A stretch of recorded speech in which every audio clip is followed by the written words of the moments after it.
officially, my name is Dennis Davila. I'm from La Oficina Geek in Puerto Rico.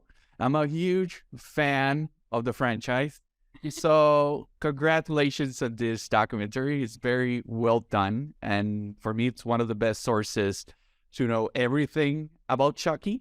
I had so much fun watching it. Thank you so much. Yes. So, I want to start with a simple question. How was the filming experience?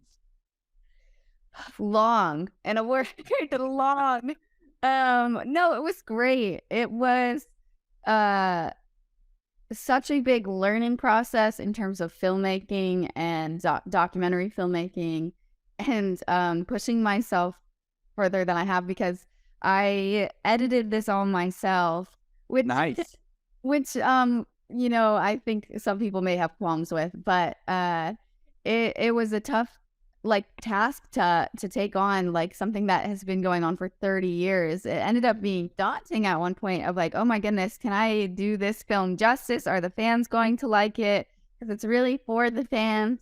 Um, but the process of meeting all of the people around the Chucky franchise was so wonderful, and each in their own way. Like like interviewing Jennifer, she was about to do an event at Halloween Horror Nights and things, and then we all went to Halloween Horror Nights afterwards together. Like each individual person that I got to meet and spend time with was its own experience, and it was so lovely. And yeah, it makes me happy that everybody can have something that they're all in and look back on, even like a year from now, 5 years from now, whenever. Great, great, really great. So you are obviously very involved with Chucky since you were a kid. What kind of research you had to do for this documentary? Is there something that perhaps you didn't know that you discovered with your research? Yeah, I actually hadn't seen all of the Child's Play movies going into making the documentary, so that was the first Wow, step. that's surprising. I know. I had just seen that. Yeah, I definitely hadn't seen Child's Play 3, and I guess maybe that was Child's Play 2 or 3 I hadn't seen prior. So, um, but yeah, there were some things that surprised me, like that moment with David Kirshner where he explains how Chucky got his name by combining the name of serial killers. But when he takes that pause and he's like, Yes. yeah, I don't know if you know that. My face is like this on the other side. Like, That was exactly my face when I saw it. I was like, that's mind blowing. I don't think anybody yeah, knows that. yeah. And I'm like, maybe some diehard Chucky fans knew, but I didn't know. I didn't see that anywhere. So there were a few moments like that where it was like, oh, I didn't even know this thing. Good thing I asked. Yeah, definitely, definitely. That was one of the highlights of the documentary. So you've been living with Chucky your whole life. What is perhaps your first memory of Chucky? Oh goodness. Well, my mom recounts the story when I was like 4, but I don't remember that at all. So my first vivid memory would be him at my birthday parties. I am Wow. Yeah. I'm an October baby, so all of my parties were Halloween themed as a kid. And my dad would always bring the dolls home for Halloween anyhow.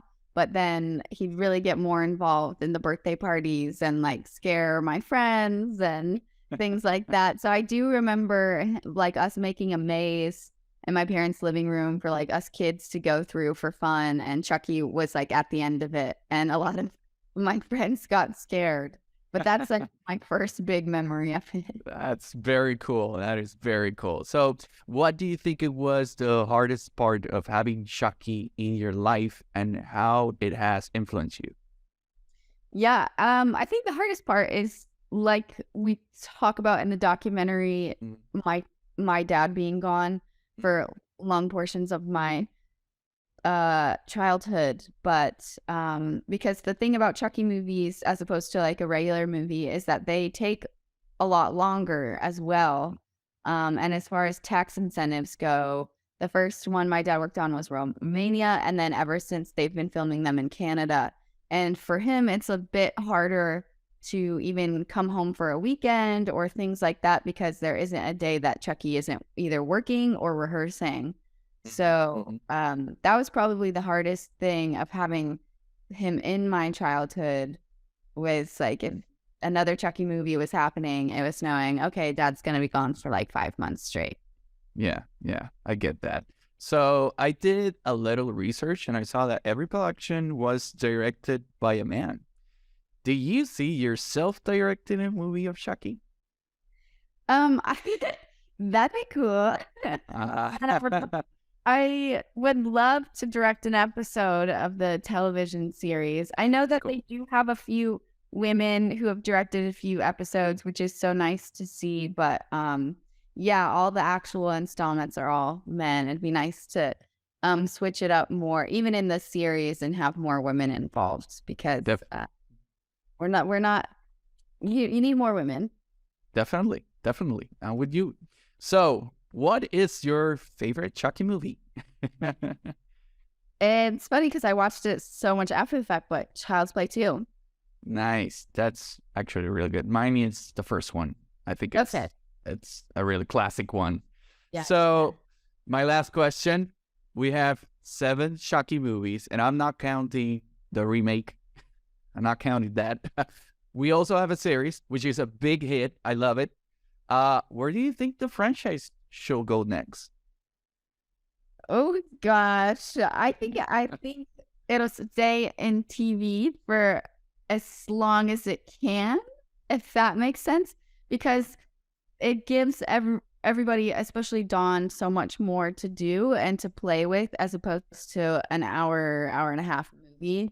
It's like they're basically making like 8 movies a year because there's long episodes, which is very stressful. But I foresee it being in the television series space for a bit, but I'm sure there would be a resurgence of coming back to movies. Nice. So maybe we can get to see another Chucky movie, huh? Yeah. Well, Kyra, thank you so much for your time. I wish you well in all your career. I will definitely be recommending this documentary everywhere. So thank you. Thank you so much. I appreciate it.